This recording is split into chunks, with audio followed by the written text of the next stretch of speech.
हम क्या कर रहे थे, हम कर रहे थे अपना सीजीएल 2025। बात करते हैं टोटल जो आपके वीडियोस होंगे 48 होंगे, 48 में से आपका ये 14 है। एक्चुअली अगर मैं आपको ऑनेस्टली बताऊं तो ये वीडियो पहले भी रिकॉर्ड हो चुका था।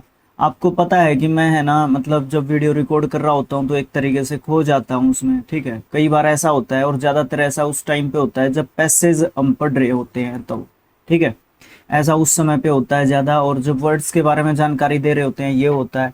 मतलब जो जहाँ से मैं ये लिख रहा हूँ, जो एक लिखने का रिस्ट्रिक्टेड एरिया होता है उससे बाहर भी मैं कई बार चला जाता हूँ, ठीक है। तो उसमें मुझे पता ही नहीं चला यार, मैं माइक ऑन ही नहीं था, ठीक है। और पूरा वीडियो रिकॉर्ड हो चुका था, ऑन ही नहीं था। और आपको पता है कि गर्मी का इतना मौसम है, और आपको पता है कि अपने जो अपर हाउसेस के अपने जो मतलब चौबारे हैं, एक तरीके से जो अपर पोर्शन है हमारे घरों के, तो भाई वो कितने तपत में इस समय पे हैं, ठीक है।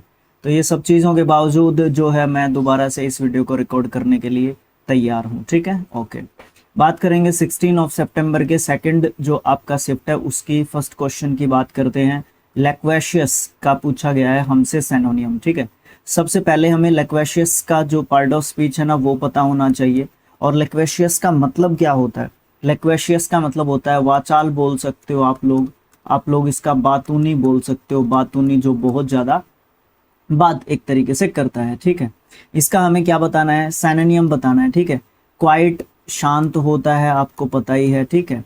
इंट्रोवर्ट अंतर्मुखी होता है, यहाँ पे नहीं आता। अंतर्मुखी होता है जो सिर्फ खुद से ही मतलब बात करे। वर्बस जो है बहुत ज़्यादा मतलब बोलने वाला एक तरीके से होता है, ठीक है। बहुत ज़्यादा जो बोलता है उसको वाचाल भी आप बोल सकते हो। इसका मतलब ये आपका सिनोनियम आपको मिल गया। म्यूट जो है बिल्कुल जो आवाज़ ही नहीं निकलती जिसकी, ठीक है। ओके, ऑप्शन नंबर बी आपका सही आंसर यहाँ पे हो जाता है।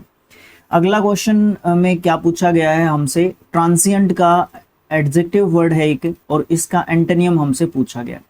ट्रांसिएंट का मतलब क्या होता है? ट्रांसिएंट का मतलब होता है क्षणिक, ठीक है। क्षणिक या फिर पल भर पूछ सकते बोल सकते हो, पूछ सकते हो नहीं बोल सकते हो। परमानेंट का मतलब होता है स्थायी, ठीक है। फ्लीटिंग, वैसे फ्लीट क्या होता है? जहां पे मतलब जहाज खड़े होते हैं उसको फ्लीट बोलते हैं। फ्लीटिंग क्या होता है? फ्लीटिंग जो है आपको देखने को मिल जाता है कि आपको एक ऐसा वर्ड जो है देखने को मिलता है जिसका मतलब क्या होता है? पल भर का या क्षणिक बोल सकते हो, यानी कि उसको मैं सिनोनियम का नाम दे सकता हूँ। इफेमरल भी सेम होता है और टेम्परेरी भी सेम होता है। ये तीनों जो है आपके इसके सिनोनियम होते हैं, लेकिन परमानेंट जो है स्थायी होता है। तो इसका मतलब ये आपका एंटोनियम या फिर आंसर आप जो है बोल सकते हो, कोई दिक्कत यहाँ पे नहीं है।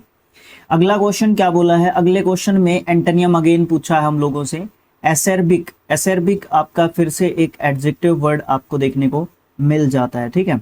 एसेरबिक का मतलब होता है जो तेज स्वभाव वाला होता है, तेज स्वभाव का, ठीक है।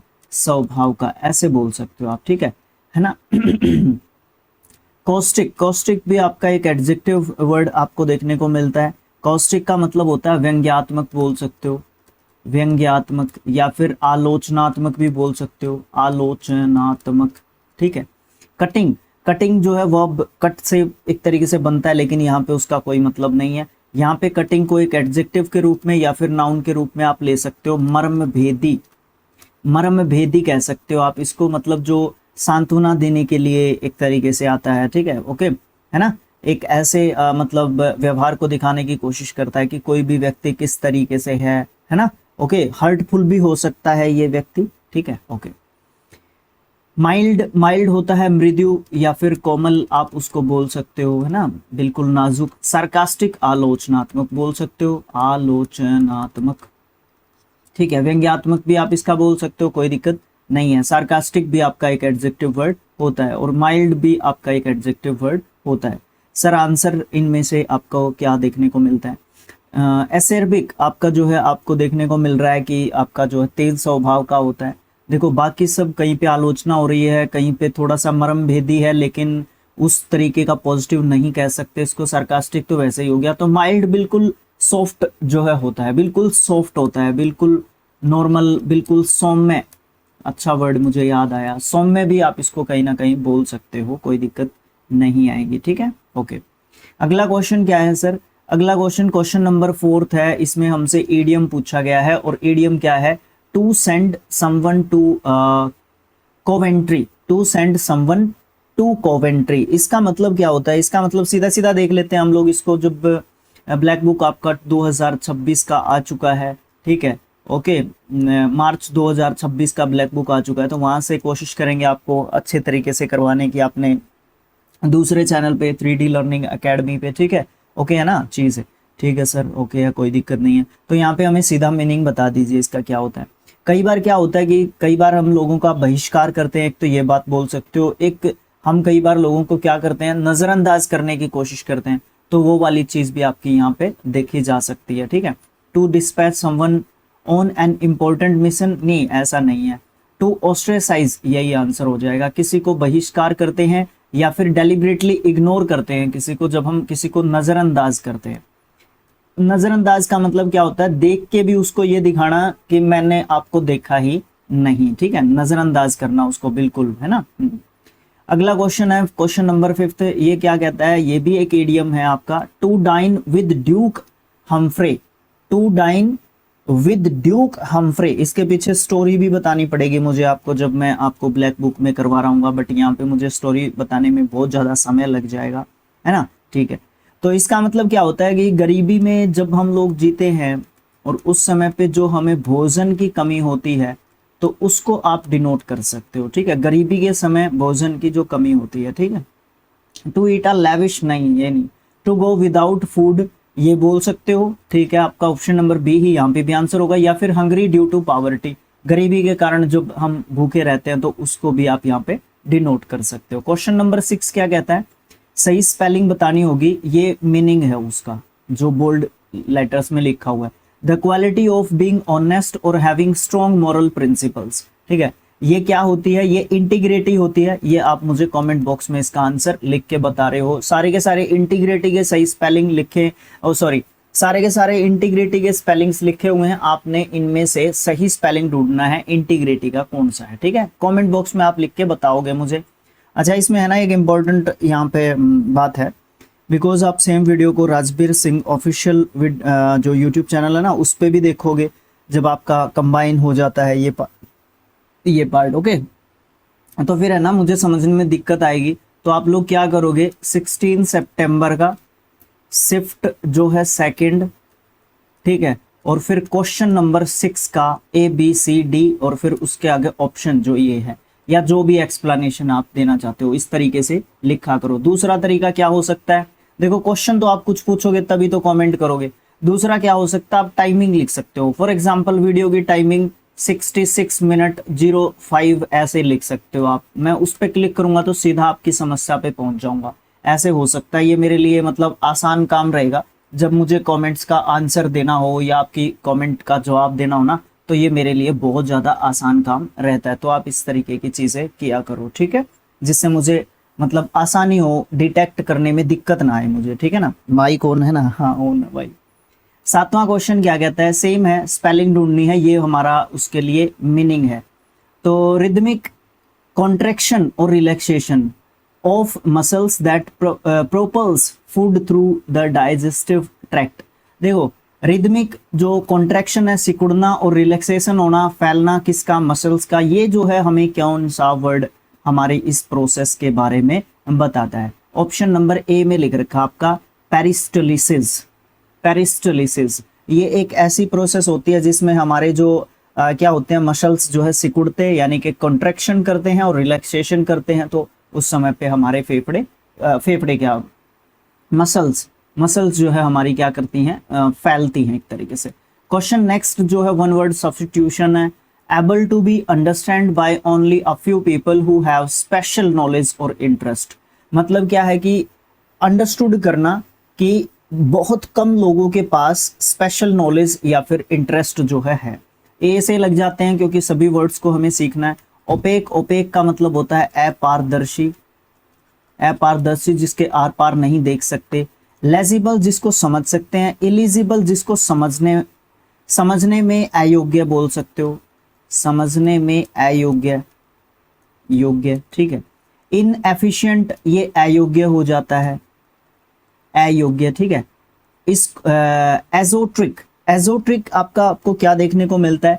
जो समझ में गहन जिसको बोल सकते हैं। एक और इसके लिए वर्ड होता है गूढ़, ठीक है, जिसको समझना इतना जो है आसान काम, एक तरीके से बाबा जी का खाड़ा खाला जी का बाड़ा, कुछ इस तरीके की बात बोलते हैं ना इडियमेटिक टर्म में, तो वो वाली चीज आप बोल सकते हो इस तरीके से। तो इसका आंसर जो है यही रहने वाला है, एजोट्रिक। एजोट्रिक एक ऐसी बात होती है जो गहन होती है, जिसको समझना इतना जो है आसान काम बिल्कुल भी नहीं होता है, ठीक है। और एलिजिबल सर इसका क्या जो है आंसर नहीं हो सकता, किस लिए नहीं हो सकता, ये जो है ना ये राइटिंग से रिलेटेड हो जाता है, राइटिंग यानी कि लिखाई से रिलेटेड हो जाता है, ऐसी लिखाई जो समझने में मतलब हम लोग अयोग्य अपने आप को एक तरीके से पाते हैं, ठीक है। तो एलिजिबल इसलिए इसका आंसर नहीं हो सकता। सर ये तो बिल्कुल समझ में आया, ये क्यों नहीं हो सकता? एफिशिएंट मतलब जो शारीरिक जो फिजिकल जो हमारी अक्षमता होती है ना, है ना, फिजिकल जो एबिलिटी होती है ये उसके बारे में बात करता है, ठीक है। ओके, तो इसलिए एजोट्रिक आपका सही आंसर हो जाएगा। एक और वन वर्ड सब्स्टिट्यूशन के बारे में बताना है, एक ऐसी जगह जहां पे दो रिवर्स मिलती हैं, इसका आंसर मुझे आप कमेंट बॉक्स में लिख के बता रहे हो। एस्चुरी और डेल्टा दो स्थितियां होती हैं जहां पे मतलब नदियों का पानी समुद्र में गिरता है या इस तरीके की चीजें होती हैं, आंसर इन दोनों में से एक है। वैसे आप चारों ऑप्शंस को डिफाइन कर सकते हो अपनी तरीके से, जिसका ज्योग्राफी अच्छा होगा वो मुझे कमेंट बॉक्स में आंसर इसका जरूर से दे देगा, ऐसी कोई दिक्कत नहीं है। अगला क्वेश्चन क्या है, फिलअप बताया है कि फिलअप करके दिखाओ, चलो करेंगे। She had to dash her previous statements after new evidence emerged. देखो मुझे ऑप्शंस में दिख रहा है take back, give away, hold off, turn down, तो ये हमारे होते हैं भाई फ्रेजल वर्ब।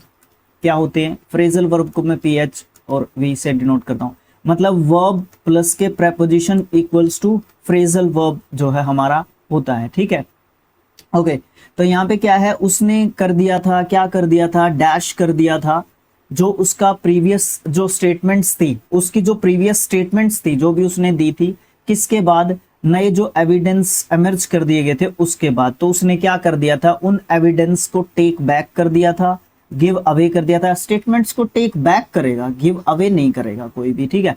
गिव अवे करना मतलब बांटना, तो आंसर तो आपका टेक बैक आ गया, ठीक है। होल्ड ऑफ किसी चीज को रोक के रखना, ठीक है। एक होल्ड ऑन भी होता है, मतलब ठहरने के लिए जब हम लोग बोलते हैं, तो ये भी सारे के सारे आपके ब्लैक बुक के करवा रखे हैं 2024 के एडिशन के, 26 के एडिशन के बारे में अभी आपकी सलाह ली जाएगी, जब आपका बुक का रिव्यू आएगा उसके बाद चीजें डिसाइड की जाएंगी। टर्न डाउन हम जब मतलब रोक देते हैं किसी भी चीज को कुछ समय के लिए, ठीक है। ओके सर, अगला क्वेश्चन फिर से फिल इन द ब्लैंक्स है, ये क्या कहता है, ये देख लेते हैं क्या कहता है। Despite the unexpected challenges, the team remained dash focused on their objective। देखो एक चीज यहाँ पे आपको देखने को मिल रही है, इसके बावजूद कि अनएक्सपेक्टेड चैलेंजेस हैं, बहुत सारे बिना सोचे समझे, मतलब ऐसे चैलेंजेस हैं जो मतलब सोचा भी नहीं है हम लोगों ने, तो इस प्रकार के चैलेंजेस हमें देखने को मिल सकते हैं। फिर भी जो टीम है ना वो रिजॉल्व करेगी। देखो एक बात देखो, द टीम रिमेंड, वर्ब आ रही है यहाँ पे, वर्ब की second form past indefinite tense बन रहा है, ठीक है। तो फोकस्ड है, ये आपका एडजेक्टिव है, तो मेरा जो है यहाँ पे क्या आना चाहिए, यहाँ पे एडवर्ब आ सकता है जो मेरी वर्ब को डिफाइन करे। ये आपका नाउन है, ये आपका एडजेक्टिव है, ये आपका वर्ब के तरीके से भी आप यूज कर सकते हो और इसको आप नाउन के तरीके से भी यूज कर सकते हो। ऑप्शन नंबर बी रेजोल्यूटली मेरा बिल्कुल सही आंसर यहाँ पे है, ठीक है। रेजोल्यूटली का मतलब क्या होता है सर, बिल्कुल डटे रहना, एक तरीके से दृढ़ एक तरीके से रहना, या दृढ़ तरीके से, कुछ इस तरीके से आप इसका आंसर बना सकते हो इसको, ठीक है। ओके, ये वाली चीज अच्छे तरीके से समझ में आई, क्योंकि हमारा जो एडवर्ब होता है ना, मैंने एडवर्ब भी बोला ना, हाँ, जो हमारा एडवर्ब होता है उसका मेन काम क्या होता है, वर्ब को डिफाइन करना। वो रिमेंड है, क्या रिमेंड है, बिल्कुल दृढ़ है वो अपनी बात के ऊपर, ठीक है। ओके सर, अगला क्वेश्चन क्या कहता है, अगला क्वेश्चन हमें कहता है कि मेरे अंदर कोई गलती है, वो आपने ढूंढनी है, और गलती जरूर है। नन ऑफ दी अबव का तो अभी तक हमने देखा ही नहीं, मतलब 14th शिफ्ट पे अभी तक पहुंच चुके हैं, तो ऐसा कुछ देखा नहीं हमने कि गलती ना पाई हो, ठीक है। ओके, चलो स्टार्ट करते हैं। The central banks decision not only तो है, तो बट ऑल्सो भी मिलना चाहिए। सबसे पहले तो कंजंक्शन के ऊपर ही दिमाग जाएगा जब हम कंजंक्शंस देखते हैं इस तरीके की, ठीक है। ये इंपॉर्टेंट कंजंक्शंस में से एक है भाई। Aim to curb inflation, but also दे रखा है भाई intend to stimulate economic growth and नहीं sorry a dual objective that proved challenging to balance effectively। भाई एक बार फिर से मुझे इरेज करके पढ़ना पड़ेगा इसको, मुझे समझ में नहीं आ रहा कि क्या दिक्कत यहाँ पे दे रखी है। देखो बात किसकी कर रहा है, सेंट्रल बैंक के डिसीजन की कर रहा है, तो ये तो गलती हो नहीं सकती। नोट ओनली है तो बट ऑल्सो भी दे रखा है। यहाँ पे एम्ड है, यहाँ पे इंटेंडेड है, ठीक है, तो मतलब पास्ट में ही चल रहा है, ठीक है। दैट प्रूव्ड पास्ट में ही चल रहा है, तो ये भी गलती मैं टेंस की नहीं निकाल सकता। टू स्टिमुलेट ठीक है, कोई दिक्कत नहीं है। टू बैलेंस भी यहाँ पे कोई ठीक दिक्कत मुझे दिखने को मिल नहीं रही है, लेकिन गलती जरूर है। हाँ ये रही गलती, टू कर्व, टू कर्व, ठीक है। इस कर्व का मतलब क्या होता है, इस कर्व का मतलब होता है वक्र। जैसे ये एक कर्व है, ठीक है, ठीक है ना, ये एक कर्व है, लेकिन यहाँ पे एक वर्ड आएगा, वो क्या होता है, ठीक है। यहाँ पे एक वर्ड आएगा जो कि इसी तरीके का है, ये होमोफोन्स में हम लोग एक तरीके से पढ़ते हैं। यहाँ पे आपका कर्व नहीं आएगा, यहाँ पे आएगा कर्ब, CURB। इस कर्व का मतलब क्या होता है, देखो कर्व का मतलब तो हमारा ये कर्व हो गया जो हमने यहाँ पे एक तरीके से बना रखा है, और कर्व का मतलब क्या हो जाता है, जो कंट्रोल करता है किसको, इन्फ्लेशन को। इन्फ्लेशन क्या होती है, मुद्रास्फीति। अब भी समझ में नहीं आया सर, मुद्रास्फीति क्या चीज होती है, जो महंगाई होती है ना उसको कंट्रोल करने के लिए जो चीज होती है उसको इन्फ्लेशन, मतलब महंगाई जो होती है ना वो इन्फ्लेशन होती है। एक तरीके से आप उसको रिलेट कर दो सीधा सीधा कि आप क्या जो इन्फ्लेशन, ये कहेंगे ना इन्फ्लेशन बढ़ रहा है, इसका मतलब ये हो जाएगा कि महंगाई आपकी बढ़ती हुई आपको दिखेगी, महंगाई ही बढ़ेगी, ठीक है। तो इस तरीके से अगर आप देखने के लिए जाओगे तो पॉइंट नंबर 1 में दिक्कत है, तो ए में एक आपका पॉइंट दे रखा है, कोई दिक्कत मुझे नहीं लगता इस क्वेश्चन में आपको होनी चाहिए। अगला क्वेश्चन क्या है सर, देख लेते हैं मिलके हम लोग। 13 क्वेश्चन कहता है कि वो इस क्वेश्चन में छांटना है आपको। The authorities might have revoked, might have revoked यहाँ पे आपका लिखा हुआ है, तो आपका आपको देखना पड़ेगा कि आपका ये एक्टिव वॉइस आपका है, ठीक है। अब आपको क्या करना है, हैव के बाद आपको क्या करना होगा, बीन लगा के, इसको थर्ड फॉर्म तो दे ही रखी है, हैव के बाद बीन लगा दो, सब्जेक्ट को ऑब्जेक्ट बना दो, ऑब्जेक्ट को सब्जेक्ट बना दो, और कमेंट बॉक्स में मुझे इसका आंसर बता दो। आसान क्वेश्चन है, इससे इजी क्वेश्चन हो नहीं सकता। बहुत सारे बच्चों ने तो अभी तक तो डाल भी दिया होगा, आंसर भी डाल दिया होगा बहुत सारे बच्चों ने, ठीक है। मतलब इस बात का तो फुल प्रूफ है मेरे पास कि बहुत सारे बच्चों ने इसका आंसर डाल दिया होगा, ऐसी कोई दिक्कत होनी नहीं चाहिए। अगला 14th क्वेश्चन है, होमोनियम हम लोगों से पूछा है। The dancers movements were so graceful and ethereal, ये वर्ड है ethereal, she seem to float across the stage, ठीक है। अच्छा यहाँ पे एथरियल का मतलब आपको क्या देखने को मिलता है, जिसमें मतलब क्या है, डांसर के जो मोमेंट्स थे वो बहुत ज्यादा क्या थे, ग्रेसफुल थे, देखने योग्य थे, जिनकी तारीफ की जा सकती है, ऐसे थे। और एथरियल थे, एथरियल मतलब क्या होता है कि वो जो है किस तरीके के मोमेंट्स का एक तरीके से वो जो है यहाँ पे जिक्र एक तरीके से कर रहा है, ठीक है ना। आप इसको यहाँ पे हल्का बोल सकते हो, आप इसको नाजुक बोल सकते हो, ठीक है, या एक एक चीज पे उसने ध्यान दिया था वो बोल सकते हो, इस तरीके से बोल सकते हो, मतलब अनरियल जिनको एक तरीके से बोल सकते हो, अकल्पनीय, अकल्पनीय मोमेंट्स थे उसके डांसर के, ठीक है।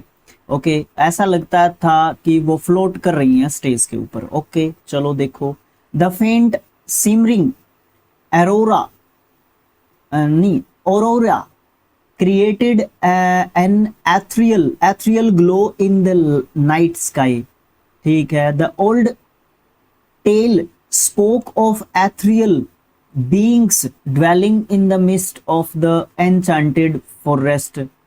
देखो इसने dwelling in the midst of enchanted forest का ये आंसर मेरा नहीं हो सकता, इसमें भी कहीं ना कहीं यही जो है आपके मतलब निकलते हुए आपको दिखेंगे, कहीं ना कहीं यही दिखेंगे, इसका ये मतलब इसी के वाला मीनिंग में बनेगा, ये होमोनियम नहीं बन सकता, होमोनियम में मुझे इसका अलग मीनिंग चाहिए, ठीक है।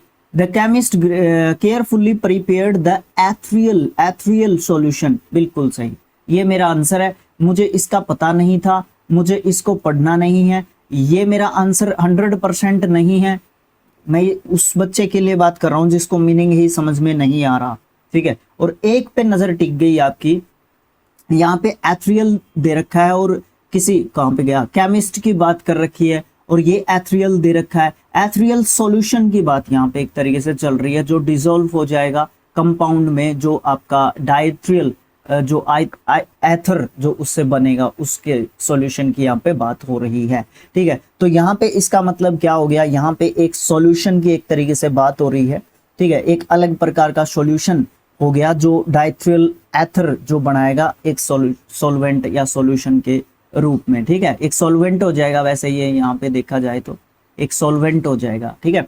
तो इसलिए ऑप्शन नंबर सी आ जाएगा। पढ़ के देखना तो देख लो। उसकी वॉइस की बात हो रही है तो एथरियल क्वालिटी है उसमें, तो ये डांस की एथरियल क्वालिटी थी तो वो वाली बात हो जाएगी। इसलिए मैंने कहा था कि फोर्थ जो ऑप्शन है ना आपका, पढ़ने की आपको ज्यादा जरूरत नहीं है। अगला क्वेश्चन क्या कहता है, वॉइस का क्वेश्चन है, देखो। All the confidential files had been securely encrypted, ठीक है। हैड के साथ बीन लगा रखा है, ये एडवर्ब है मेरा, ये वर्ब की थर्ड फॉर्म है, इसका मतलब ये पैसिव वॉइस का सेंटेंस है। By the IT department before the system breach, okay. The IT department, अब मुझे क्या करना होगा, इस बीन को हटाना होगा। Had securely encrypted, the IT department, ये मेरा आपका मेरा मतलब सब्जेक्ट एक तरीके से हो जाएगा। ये दे रखा है यहाँ पे ऑल कॉन्फिडेंशियल, ये नहीं हो सकता। The IT department had securely encrypted all the confidential file before the system breach, option number B जो है मेरा सही आंसर मुझे जो है देखने को एक तरीके से मिल जाता है। अगर कोई दिक्कत आती है तो कमेंट बॉक्स में आप मुझे समझा दीजिएगा, बाकी जो रूल्स वगैरह है वो यहाँ पे करने का इतना समय नहीं होता है। अगला क्वेश्चन क्या है, डायरेक्शन दे रखी है 16 और 17 क्वेश्चन के लिए। सेलेक्ट करो मोस्ट अप्रोप्रिएट ऑप्शन को, जो भी अंडरलाइन या बोल्ड जो सेगमेंट है उनके लिए। चलो करते हैं 16 को। He decided to marry with her, भाई यहाँ पे विद नहीं आएगा। मैरी जो है आपका क्या है, जो ऑब्जेक्ट नहीं लेगा साथ में, सॉरी इनट्रांजिटिव वर्ब है, हाँ इनट्रांजिटिव वर्ब है, ठीक है, ओके। ये इनट्रांजिटिव आपका एक तरीके से वर्ब है, इसको है ना यहाँ पे वर्ब चाहे इनट्रांजिटिव हो चाहे ना हो, ये मैरी जो है ना इसको यहाँ पे प्रेपोजिशन की कोई जरूरत नहीं है, तो हम यहाँ पे मैरी हर जो है ऑप्शन लगा सकते हैं, कोई दिक्कत इसमें नहीं है। अगला क्वेश्चन क्या कहता है, सेम है, डायरेक्शन पढ़ चुके हैं तो क्वेश्चन को देख लेते हैं। 17 क्वेश्चन है, everyone of the participants have completed the arduous obstacle courses, भाई बहुत बार बताता हूँ, वन ऑफ द, और यहाँ पे आपका आता है प्लूरल नाउन, तो भाई साहब ये जब सब्जेक्ट के रूप में आपके आते हैं तो ये सब्जेक्ट वर्ब एग्रीमेंट के रूप में सिंगुलर सब्जेक्ट होता है, तो यहाँ पे प्लूरल वर्ब कैसे लगा दी, हैज आएगा यहाँ पे, ऑप्शन नंबर बी सॉरी ए यहाँ पे भी आपका जो है सही आंसर हो जाएगा। तो भाई अब आप देख सकते हो कि अब हम पैसेज में पहुंचे, तो आप मित्रगण ये बता सकते हो यहाँ तक मैं वीडियो को रिकॉर्ड कर चुका था। अब आप बताओ कि मतलब कितना बुरा लगता है, मतलब गर्मी में बैठे हैं वीडियो बना रहे हैं और फिर कहीं ना कहीं माइक ना चले या कोई और दिक्कत हो जाए तो भाई साहब बहुत ज़्यादा प्रॉब्लम्स आपको जो है एक तरीके से फेस करनी पड़ जाती हैं। लेट्स डू इट, आगे देखते हैं। 18 से 22 तक आपको क्वेश्चन देखने को मिलेंगे। चलो पहले शुरू कर देते हैं अपने पैसेज को, ठीक है, ओके। चलो स्पीड से चलेंगे। इंडिया, यहाँ पे इंडिया है और फिर ये देखो, a nation celebrated for its vibrant diversity and economic aspirations. देखो जो ये इंडिया के बाद कोमा है और जो ये एस्पिरेशंस के बाद कोमा है, ये जो है इंडिया के बारे में और भी ज्यादा इंफॉर्मेशन देता है। इस चीज को हम नाउन इन एपोजिशन बोलते हैं।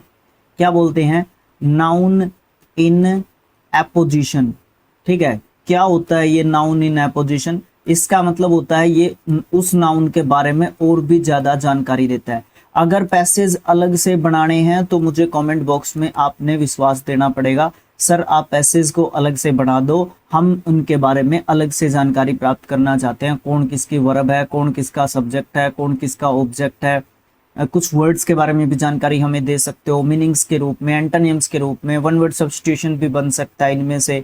फिर इससे रिलेटेड जो नीचे क्वेश्चंस दे रखे हैं उनको भी आप जो है अलग से हमें करवा दो, तो उसके लिए आप मुझे कमेंट बॉक्स में प्रॉमिस करो कि प्रत्येक वीडियो पे 1K व्यूज लेके आओगे, और अलग से मैं उस पर दम लगाऊं, एक और प्लेलिस्ट शुरू करूं, तो फिर आपका मतलब 1 घंटा तो भाई पैसेज पे लगेगा। ठीक है, अब मैं मतलब आपको ये प्रॉमिस तो देखो देना पड़ेगा। अब मैं यहाँ पे स्पीड से करवाऊंगा आपको, सिर्फ समझाने के लिए। ठीक है, ओके। अच्छा, इंडिया अ नेशन, इंडिया जो है एक ऐसा देश है, इंडिया जो है एक ऐसा देश है जो सेलिब्रेट कर रहा था इसकी जो वाइब्रेंट डाइवर्सिटी है और इकोनॉमिक जो एस्पिरेशंस हैं, concurrently navigates A labyrinth of persistent social challenges that often impede its journey towards genuinely inclusive development। कहने का मतलब यहाँ पे क्या है, ये कहना चाहते हैं कि भारत जो अपनी जो अलग अलग इसके अंदर अलग अलग जो डाइवर्सिटीज है हमें देखने को मिलती हैं, वो भी लाइवली, वाइब्रेंट, जीवंत जिनको आप बोल सकते हो हैं। ठीक है, और मतलब इकोनॉमिकल जो दृष्टि से अगर हम देखें तो वो अपनी जो भी ये चीज़ें हैं जिनको हम सेलिब्रेट कर रहे हैं लगातार कि हमारे देश में क्या आते हैं बाहर से, मतलब इन्वेस्टमेंट्स आते हैं, निवेश जो है बहुत सारे लोग यहाँ पे हमारे देश में करते हैं, इन्वेस्टर्स बहुत आ रहे हैं हमारे देश में, तो इस चीज़ की यहाँ पे एक तरीके से जिक्र की गई है। लेकिन साथ के साथ यहाँ पे एक चीज़ और जोड़ दी इसने, परसिस्टेंट सोशल चैलेंजेस, लगातार बढ़ते हुए सामाजिक जो हमारे जो चुनौतियां हैं उनकी जो क्या बोल सकते हैं उसको, वो जो क्या बोल सकते हैं उसको, जो परेशानियां हैं हमारे सामने। ठीक है, भारत की जो जर्नी है लगातार जो बढ़ रही है, इंक्लूसिव जो डेवलपमेंट है, जो समावेशी जो हमारा विकास है, इंक्लूसिव डेवलपमेंट, समावेशी विकास जो है उसमें एक तरीके से आपको बाधा जो है बोल सकते हो इसको, लगातार जो कर रहा है हमारा देश प्रगति उसमें। While significant economic growth has lifted millions out of poverty, जबकि हम लोग ये बोल सकते हैं कि बहुत सारे जो लोग हैं, लाखों जो लोग हैं, उससे जो है हमारी देश ने जो है देश के जो गरीब लोग हैं उनको पॉवर्टी से निकाला है। The benefits have not been uniformly distributed, leading to widening disparities। कहने का मतलब क्या है कि जो लाखों लोग हैं जो गरीबी से बाहर निकाले जा चुके हैं, लेकिन इसके लाभ समान रूप से वितरित एक तरीके से नहीं हुए हैं, जिससे जो डिस्पैरिटीज हैं वो जो है वाइडनिंग और ज्यादा, मतलब वो क्या हो रही हैं, बढ़ती जा रही हैं। डिस्पैरिटीज को आप असमानताओं से जोड़ सकते हो। ठीक है, इनइक्वालिटीज कहीं ना कहीं हमें देखने को मिल रही है यहाँ पे। The pervasive issue of inequality is multi-dimensional, extending beyond mere income gaps, encompass unequal access to quality education, healthcare and digital literacy। बहुत ही जबरदस्त बात लिख रखी है, इस बात को आप जो है बहुत ही अच्छे तरीके से समझने की प्रयास करेंगे, प्रयास करेंगे। मतलब क्या है, लगातार हम जो है क्या कर रहे हैं, विकास कर रहे हैं, लेकिन कहीं ना कहीं इनइक्वालिटी हमारी देखने को मिल रही है, और वो मल्टी डायमेंशनल है। ठीक है, बहुआयामी समस्या है हमारे सामने। कौन सी? इनइक्वालिटी की, असमानता की। उसमें जो है आय का अंतर इतना ज्यादा हो चुका है, इनकम का मतलब पैसे की इतना ज्यादा गैप हमारे देश में बढ़ चुका है, वो अनइक्वल एक्सेस हो चुका है, जिसमें जो गरीब लोग हैं उनके पास जो है, एक कलर ले लेता हूं मैं रेड, जिसमें जो है लोगों के पास क्वालिटी एजुकेशन नहीं है, हेल्थ केयर नहीं है उस लेवल का, और डिजिटल लिटरेसी को तो भूल ही जाओ, जिसका आज के समय पे जमाना है। ठीक है ना, जिसमें आज के समय पे जमाना है, जिसमें साइबर जो फ्रॉड होते हैं वो इसका एक एग्जाम्पल बोल सकते हो। अब सरकार ने डिजिटल लिटरेसी बढ़ाने की कोशिश तो कर दी, लेकिन डिजिटल एजुकेशन कौन देगा? लोग तो अनपढ़ हैं, लोगों को उस चीज का नॉलेज तो नहीं है। अब भीम ऐप लॉन्च करा था सरकार ने, गूगल पे, फोन पे, इनसे फ्रॉड कितने होते हैं ये भी तो देखो। ये डिजिटल लिटरेसी में तो आएंगे सारी की सारी चीजें, हर चीज ऑनलाइन तो चढ़ा दी, लेकिन लोगों के साथ जो दिन बर दिन धोखा होता जा रहा है उसको आप कैसे मेजर करोगे, उसको आप कैसे जो है टैकल आउट करने की कोशिश करोगे। आगे, the historical stratification of society, particularly the enduring influence of the caste system, continuous perpetuate disadvantages of certain communities despite constitutional provisions for affirmative action। कहने का मतलब यहाँ पे क्या कहा इसने, इसने कहा कि जो समाज है ना उसका जो है ऐतिहासिक रूप से अगर आप विभाजन कर रहे हो, ज्यादातर अगर बात यहाँ पे हमारे देश की चलती है तो कास्ट जो सिस्टम है ना हमारा उसके ऊपर जो है चलती है। अगर जातीय विभाजन के ऊपर ज्यादा ध्यान अगर आप देते हो तो उसमें कुछ समुदायों के लिए नुकसान तो हमेशा ही बना रहेगा। भले ही आप जो आपका कॉन्स्टिट्यूशनल प्रोविजंस आप जो है जैसे आप SC ST कम्युनिटीज का बोल सकते हो, OBC कम्युनिटीज का बोल सकते हो कि बहुत सारे हमारे देश में इन कास्ट्स को, इन कम्युनिटीज को क्या दे रखे हैं, प्रोविजंस दे रखे हैं कॉन्स्टिट्यूशनल, है ना। लेकिन फिर भी वो जो प्रॉब्लम्स हैं वो फिर भी वहीं की वहीं पे खड़ी हुई हैं। जेंडर इनइक्वालिटी की बात करोगे तो वो एक और दूसरी बाधा के रूप में देखने को मिलता है। फॉर्मिडेबल, जिसको हम मतलब बंद ही नहीं कर सकते, जिसको मतलब एक बहुत बड़ी खाई, बैरियर जो है बन चुका है।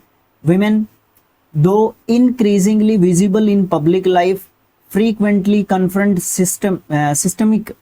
सिस्टमिक है ना, हाँ, discrimination, gender based violence and a significant veg gap. सबसे इंपॉर्टेंट शब्द है ये वाला, वेज गैप। मतलब जो आप काम करते हो, जो भी आप महिलाएं काम करती हैं उसके लिए बराबरी का जो वेतन है, बराबरी का जो वेतन है उस मामले में अभी भी महिलाएं पीछे हैं। फिर एक ये शब्द आ गया डिस्क्रिमिनेशन। इसका मतलब क्या हो गया, उनके साथ जो भेदभाव किया जाता है, ठीक है, वो अभी आपने देखा होगा आपकी TCS है, ठीक है, यहाँ पे पुणे में अभी मतलब हुआ है ना। तो मतलब कहीं ना कहीं डिस्क्रिमिनेशन जो है अभी है। और ये जो चीज लिख रखी है जेंडर बेस्ड वायलेंस भी आपको बहुत ज्यादा देखने को मिलता है। हालांकि थोड़ा सा अभी मतलब यहाँ पे मेंस के प्रति भी अभी थोड़ी सी चीजें ओड या इवन मैटर में चलती जा रही हैं, बट आप जो है कहीं ना कहीं इंक्लूड करोगे इन सब चीजों को भी अपने मतलब पैसेज को डिफाइन करने के लिए। Next, their participation in formal workforce while growing is still considerably lower than men's, reflecting deeply entrenched ये क्या लिखा हुआ है, पैट्रियार्कल, ओके ठीक है समझ गए, पैट्रियार्कल नॉर्म्स। सबसे इंपॉर्टेंट वर्ड्स को मैं कैसे पढ़ रहा हूं, that limit opportunities and autonomy. यहाँ पे बात क्या है, यहाँ पे एक वर्ड आपका सही है जिसमें मैंने फंबल किया था, पैट्रियार्कल। पैट्रियार्कल मतलब हमारे देश में पैतृक रूप से चीजें चलती हैं, मतलब पितृ सत्तात्मक सोसाइटी है हमारी, समाज हमारा पुरुष प्रधान है, पुरुष प्रधान। अब अच्छे तरीके से समझ गए होगे आप मैं क्या कहना चाहता हूं। यहाँ पे लड़की का वैल्यू कम होता है, इसीलिए लड़के की चाहत हमारे समाज में ज्यादा होती है, हमारे देश में ज्यादा होती है, राइट, ओके। तो ये वाली चीज आपको यहाँ पे देखने को मिलती है। तो इसके कारण भी बहुत सारी मतलब महिलाएं हैं पीछे रह जाती हैं उस तरीके से भी, ठीक है ना। तो ये सब चीजें यहाँ पे इंक्लूड एक तरीके से की गई हैं। आगे चलें, ठीक है, समझ रहे हो ना पैसेज को अच्छे तरीके से, कमेंट्स में बता देना कोई दिक्कत आए तो।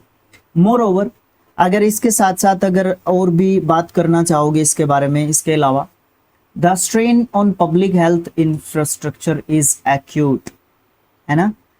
मतलब इसके अलावा अगर आप सार्वजनिक जो आपका हेल्थ केयर है, सार्वजनिक जो स्वास्थ्य ढांचा है, उस पे क्या है, बहुत ज्यादा क्या है, दबाव है, स्ट्रेन है उसके ऊपर, ठीक है, दबाव है उसके ऊपर बहुत ज्यादा, ठीक है। India battles dual burden of communicable और नॉन कम्युनिकेबल डिजीजेस। इंडिया जो है लड़ाई लड़ रहा है, दो तरीके की जो है लड़ाइयां लड़ रहा है, जिसमें कम्युनिकेबल और नॉन कम्युनिकेबल, संक्रमणात्मक और असंक्रमणात्मक जो बीमारियां हैं उनसे जो है एक तरीके से समाज हमारा जूझ रहा है, इंडिया हमारा लड़ाई लड़ रहा है। मेल न्यूट्रिशन जो मतलब कुपोषण होता है, okay, and a lack of adequate sanitation, और कमी, किस चीज की कमी, किस चीज की कमी, स्वच्छता की कमी। एडिक्वेट सैनिटेशन मतलब जो जितनी साफ सफाई है, इस तरीके की चीजें होनी चाहिए, वो चीजों की कमी, specially in rural and urban slum areas, जहां पे मतलब जो जिनको आप ये बोल सकते हो कि ग्रामीण क्षेत्रों में या फिर झुग्गी झोपड़ियां होती हैं शहरों में, जो वहां पे contribute to high rates of infant mortality and morbidity. कहने का मतलब क्या है? इन्फेंट मोर्टेलिटी का मतलब होता है शिशु मृत्यु दर। अब जहां पे स्लम्स हैं वहां पे मतलब बच्चों की जो मृत्यु दर है प्रति हजार बहुत ज्यादा आपको देखने को एक तरीके से मिलती है, ठीक है ना, वहां पे बहुत ज्यादा आपको देखने को मिलेगी, ठीक है। और वहां पे मोर्बिडिटी मतलब रोगों से भी जो है ना, मतलब डिफरेंट डिफरेंट डिजीज के कारण भी बहुत ज्यादा लोगों की डेथ वहां पे आपको देखने को मिलती है।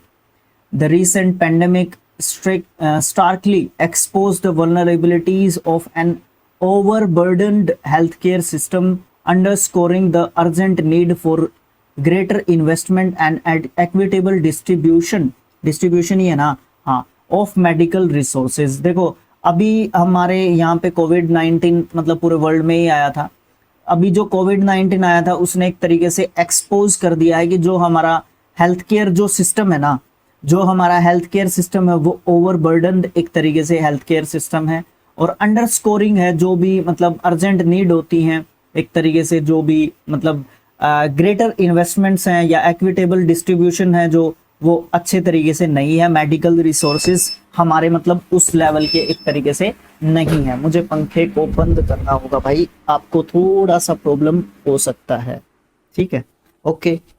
तो फिर क्या होगा अगर हमारा हेल्थ केयर जो सिस्टम है, डिपार्टमेंट है, उस लेवल का मतलब काम नहीं कर रहा है, तो उसके साथ साथ साइमल्टेनियसली उसके साथ ही साथ मतलब चीजें कैसे चलेंगी?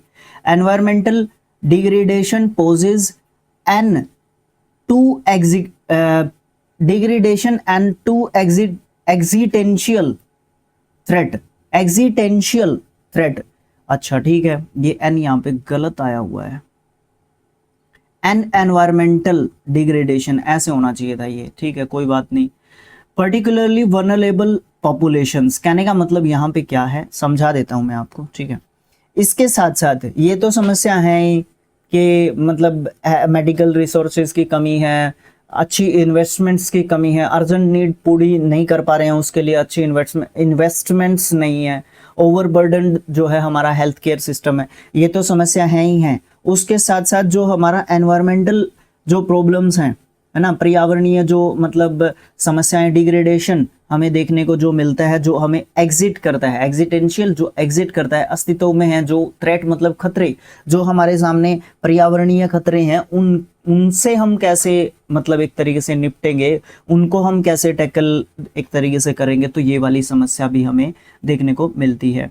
रैपिड मतलब बहुत तेजी से, रैपिड इंडस्ट्रियलाइजेशन मतलब बहुत ज्यादा तीव्र गति से जो औद्योगिकरण हो रहा है, and urban sprawl have led to alarming levels of air and water pollution, accelerating respiratory illness and contaminating vital water sources. इसको तो मुझे लगता है कि आपको समझाने की भी मुझे लगता नहीं है कि जरूरत एक तरीके से है इसकी, क्योंकि तेजी से जो औद्योगिकरण हो रहा है और इससे जो शहरी विस्तार जो है बहुत ज़्यादा हो रहा है, तो इससे मतलब जल और वायु जो प्रदूषण है वो चिंताजनक स्तर पर पहुंच गए हैं, जिससे हमारे मतलब सांस लेने से संबंधित जो रोग है ना, रेस्पिरेटरी इलनेस, और जो आपका पानी है वो बहुत ज़्यादा मतलब बढ़ रहा है अच्छे लेवल पे, जो पानी से कॉन्टेमिनेटिंग जो विटल मतलब क्या बोलते हैं उसको, पानी जो खराब हो रहा है इससे, ठीक है, उससे भी रोग एक तरीके से बढ़ रहे हैं, और रेस्पिरेटरी इलनेस भी इससे लगातार बढ़ती हुई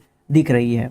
डिफोरेस्टेशन आपको पता ही है, पेड़ों को काटना, contributes to ecological imbalances and climate change impacts, ठीक है, समझाने की जरूरत नहीं है। Such as extreme weather events, ये भी समझाने की जरूरत नहीं है। Which disproportionately affect agricultural communities and those reliant on natural resources, ये समझाने की जरूरत है। लास्ट वाली लाइन देखो क्या हमें बताया। कहने का मतलब क्या है? कहने का मतलब ये है कि हम लोग जो है ना बहुत ज़्यादा मतलब परेशानियां खड़ी कर रहे हैं, वनों की कटाई कर रहे हैं, जिससे हमारा जो इकोलॉजिकल सिस्टम है वो इम्बैलेंस एक तरीके से हो रहा है। जलवायु परिवर्तन जो है बहुत ज़्यादा कुप्रभावित एक तरीके से हो रहा है, और मौसम की घटनाएं जो है दिन प्रतिदिन हमें इम्बैलेंस एक तरीके से होती हुई दिखती हैं, ठीक है।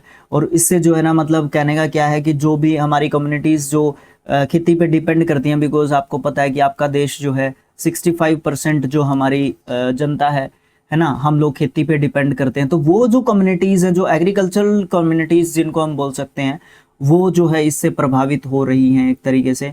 और रिलायंट मतलब भरोसा था जिनका नेचुरल रिसोर्सेज पे, वो नेचुरल रिसोर्सेज भी उस तरीके से हमारे पास नहीं है, और उनको हम जो है उस लेवल पे अच्छे तरीके से हम अपने जो है पास नहीं रख पा रहे हैं चीज़ों को। तो भाई साहब हमारे लिए बहुत ज़्यादा खतरा है आने वाले समय में, ठीक है। ओके सर, आगे क्या है, दीज इश्यूज आर इंटरकनेक्टेड, और ये सारी की सारी जो समस्याएं ऊपर से हम चलते आ रहे हैं पढ़ते हुए, ये सारी समस्याएं एक दूसरे से जुड़ी हुई हैं, forming a vicious cycle where poverty intensifies environmental vulnerability, okay, and environmental harm further entrenches poverty and ill health. Ill health मतलब जहाँ पे हमारी जो हेल्थ है उससे संबंधित जो बीमारियां हमें देखने को मिलती है। सारी जो प्रॉब्लम्स हैं जिनके बारे में भी हमने डिस्कस किया वो इंटरलिंक्ड है, इंटरकनेक्टेड है, एक दूसरे से जुड़ी हुई हैं। और ये जो है एक क्या बनाती है, एक ऐसा विशियस सर्कल बनाती है, मतलब एक ऐसा सर्कल इससे इन बीमारियों से बनता है जो मतलब एक चीज़ दूसरी चीज़ से एक तरीके से जुड़ी हुई है, और जिसके कारण एक बीमारी मतलब एक चीज़ से दूसरी बीमारी जो है एक तरीके से पैदा होती है। तो उसको हम विशियस सर्कल में इंक्लूड एक तरीके से करते हैं।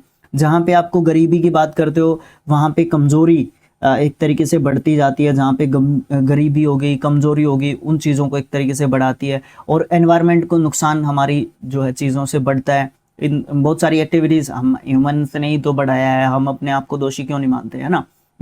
तो उससे जो है गरीबी और बीमारियां मतलब और ज़्यादा बढ़ती एक तरीके से जा रही हैं, एंट्रेंचेस बढ़ते जाना किसी भी चीज़ का लगातार। एड्रेसिंग दीज चैलेंजेस, अगर हम इन चैलेंजेस को मतलब एक जो है तरीके से ये मान के चलें कि ये चैलेंजेस जो है हमारे सामने हैं, इनको संबोधित करते हुए चलें। Necessitates a holistic approach, strengthening governance, promoting ethical leadership, fostering robust private partnership, and crucially empowering citizens through education, through के मतलब फुल स्टॉप नहीं आएगा यहाँ पे, education and genuine participation, ये लाइन यहाँ तक है।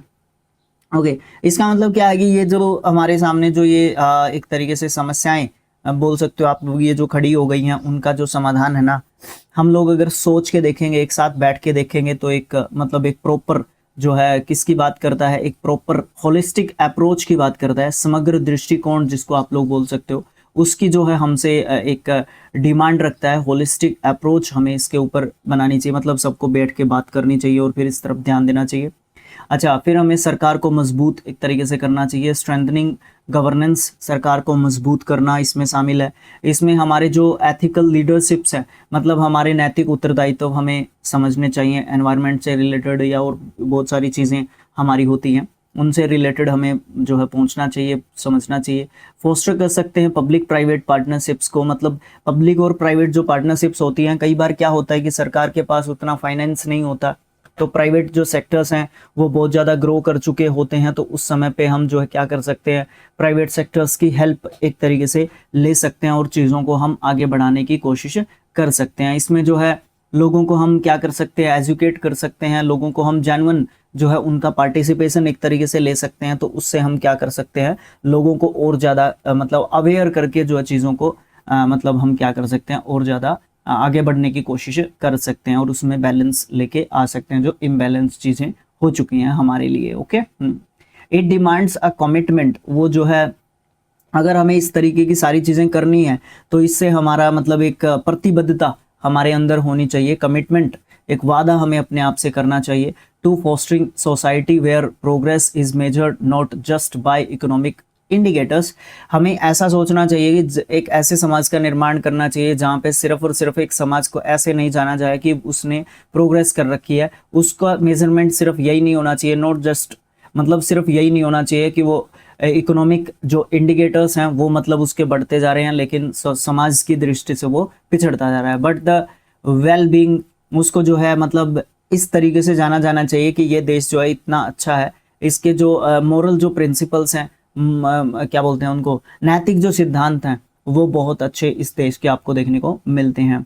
And dignity afforded to every single individual, मतलब क्या है कि प्रत्येक व्यक्ति का, है ना, प्रत्येक व्यक्ति को हम समानता समान भाव से जो है देखते हैं और प्रत्येक व्यक्ति की भलाई के बारे में हम लोग सोचते हैं। तो ये आपका पूरा का पूरा पैसेज था, ठीक है, ओके। अब इससे रिलेटेड आपके 5 क्वेश्चंस हैं, उनको भी हम लोग देखने की कोशिश करते हैं और समझते हैं कि हम उनको कैसे टैकल आउट कर सकते हैं, ओके, ठीक है सर। देखो फर्स्ट जो आपका क्वेश्चन है वो 18th है, उसकी बात करो क्या कहता है। देखो बियॉन्ड इनकम गैप्स, इसके अलावा कि जो इनकम गैप है, what are other dimensions of inequality mentioned in the passage, मतलब पैसेज में है ना इनकम की इनइक्वालिटी की तो बात कर ही रखी है, इसके अलावा और कौन सी इनइक्वालिटीज हैं, असमानताएं हैं जिसकी मतलब यहाँ पे बात एक तरीके से कर रखी है कि आप जो है कौन कौन सी इनइक्वालिटीज हमारे यहाँ पे देखने को मिलती हैं, गैप्स कौन कौन से हैं। एक्सेस टू लग्जरी गुड्स ये नहीं हो सकता, ठीक है। Access to education, health care and digital literacy, बिल्कुल सही बात है। मतलब पैसे का गैप तो है ही है हमारे देश में, जनता में। शिक्षा की पहुंच, मतलब शिक्षा की पहुंच भी हमारी उस लेवल तक की नहीं है कि सबको हम समान शिक्षा दे सकते हैं।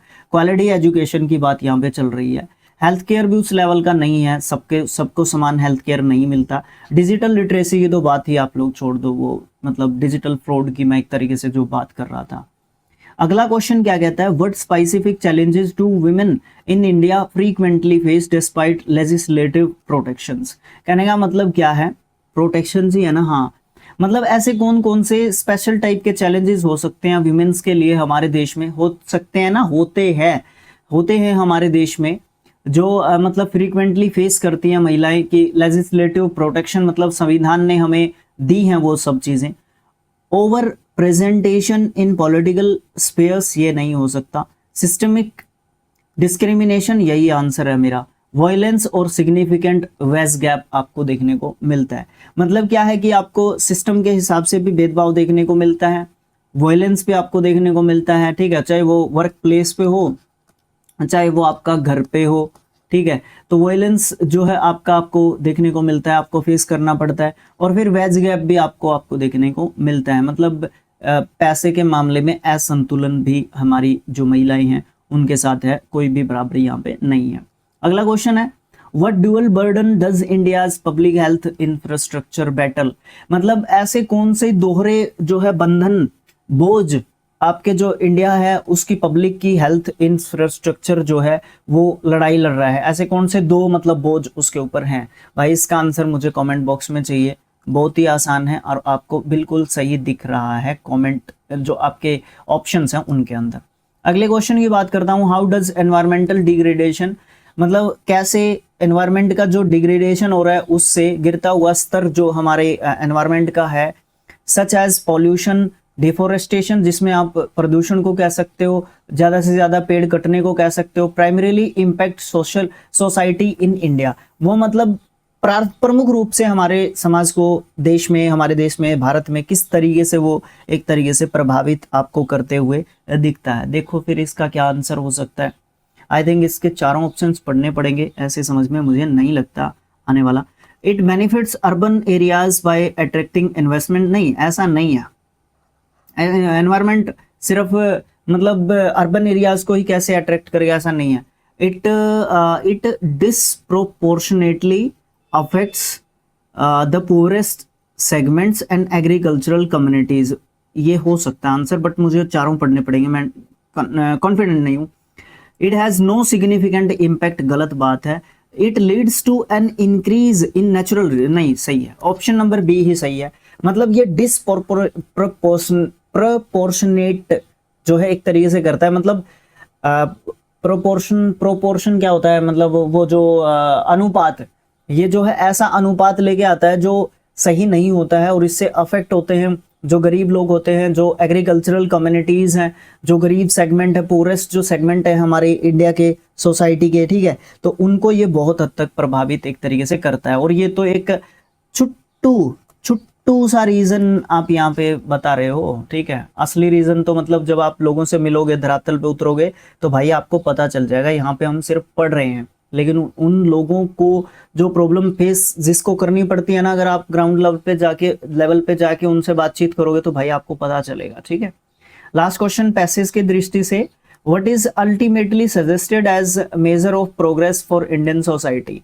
मतलब ऐसी कौन सी बात है जो प्रोग्रेस को बताती है, हमारा जो समाज है, जो इंडियन समाज है, भारतीय जो समाज है वो कैसे मतलब ग्रो कर रहा है, उसको कैसे आप माप के देखते हैं, उसका अल्टीमेट सजेशन क्या दिखाते हो आप, क्या बताया गया है यहाँ पे। Only strong economic indicators, the well being, equity, dignity afford to every individual, मुझे तो यही लग रहा है। The rate of industrialization and urbanization, the number of new technical advantages या एडवांसमेंट्स, जो भी मतलब नई नई जो चीज़ें हमारे यहाँ पे आपको देखने को मिलती है, उसकी नहीं, उसकी बात ही नहीं हो रही, यही है, बी ही है। अच्छी मतलब मानवता दिखाने वाली बात, यहाँ पे समानता की बात की जाती है, मतलब सम्मान की बात की जाती है, प्रत्येक व्यक्ति की डिग्निटी की बात की जाती है, सेल्फ रिस्पेक्ट डिग्निटी से रिलेटेड आप मान सकते हो, और अफोर्ड हो प्रत्येक जो है इंडिविजुअल, प्रत्येक व्यक्ति के लिए बराबर जो है चीज़ें एक तरीके से आपको देखने को मिले। तो ये आपका पैसेज था। ठीक है, अच्छा यहाँ पे 23 और 24 क्वेश्चन है, उसके लिए आप इनडायरेक्ट या डायरेक्ट फॉर्म निकाल के लेके आएंगे तो 23वां क्वेश्चन आपकी स्क्रीन पे है, जवाब देंगे उसके लिए आपको मिलेंगे शाबाशी, क्योंकि मेरे पास पैसे नहीं है आपको देने के लिए। ठीक है, सिर्फ यही चीज है। Question number 23, he told me that, देखो एक बात तो यहाँ पे है, देखो इसने जोड़ रखा है दैट के साथ, ओके है, तो इसका मतलब ये आपका इनडायरेक्ट सेंटेंस है, तो आपको क्या ढूंढना है, डायरेक्ट सेंटेंस ढूंढना है। आई स्टडीड लिखा हुआ है ना, आई स्टडीड लिखा हुआ है, वुड पास लिखा हुआ है, इसका उल्टा जाओगे तो विल पास होना चाहिए, और यहाँ पे आपका क्या होना चाहिए, आपको कमेंट बॉक्स में लिख के बताना है इनमें से कौन सा आपका आंसर हो सकता है। देखो ही सैड टू मी, तो देखो सब में ही है, मैंने आपको बोला था आप अटैक करो किसके ऊपर, डायरेक्ट जो आपका स्पीच है उसके ऊपर। ठीक है, रिपोर्टेड स्पीच के ऊपर जो है आपको अटैक करना है। मैं इसको इरेज कर देता हूं, कमेंट बॉक्स में आपने आंसर मुझे लिख के बताना है कि सर ये वाला आंसर इसका होगा, हम जो है ऐसे ही ढूंढ रहे थे इसको। ठीक है, ओके ठीक है, ये वुड आ गया, ये गलत है, ये वुड आ गया, ये गलत है, ठीक है, और ये वुड आ गया, ये भी गलत है, तो इसका मतलब ऑप्शन नंबर 1 मेरा आंसर मेरे को दिख ही गया। तो भाई ये तो मैंने गलत ही बता दिया यार, गलत बात है ये। अगला क्वेश्चन देख लो, चलो अगला पूछ लूंगा मैं आपसे। एन ओल्ड मैन सैड, अब देखो ये आपका इन्वर्टेड कोमा में यहाँ पे देखने को मिल रहा है, इसका मतलब ये डायरेक्ट जो स्पीच है हमारा वो है, I am running out of time. भाई इसका क्वेश्चन का आंसर मुझे कमेंट बॉक्स में लिख के बताना है। इस शिफ्ट के लास्ट क्वेश्चन की मैं यहाँ पे बात करना चाहूंगा, 16 सितंबर के सेकेंड शिफ्ट के लास्ट क्वेश्चन की बात करूंगा मैं यहाँ पे, ये कोरेंट पैराग्राफ में लगाना है। चलो पढ़ो पहला sentence, this leads to a complex web of interactions that influence local weather patterns. भाई ये मेरा पहले नंबर पे नहीं हो सकता, पहला पहले नंबर पे कहीं पे दे रखा हो तो आंसर को आप काट दो, कोई जरूरत नहीं है ज्यादा सोचने की, क्योंकि दिस लीड दे रखा है, मतलब कोई बात होगी इससे पहले, जब जुड़ेगी तभी तो पता चलेगा हमें, तो कैसे चीज चलेगी। द अमेजन फॉरेस्ट, भाई ये पहले नंबर पे हो सकता है, दूसरा पहले नंबर पे यहाँ पे दे रखा है, यहाँ पे दे रखा है, इसमें सिर्फ तीसरा दे रखा है, इट रिलीजेस दे रखा है, तो इसका मतलब ये नहीं हो सकता, इसका मतलब ये 100% है, क्योंकि कुछ रिलीज हो रहा होगा तभी तो इट रिलीजेस दे रखा है।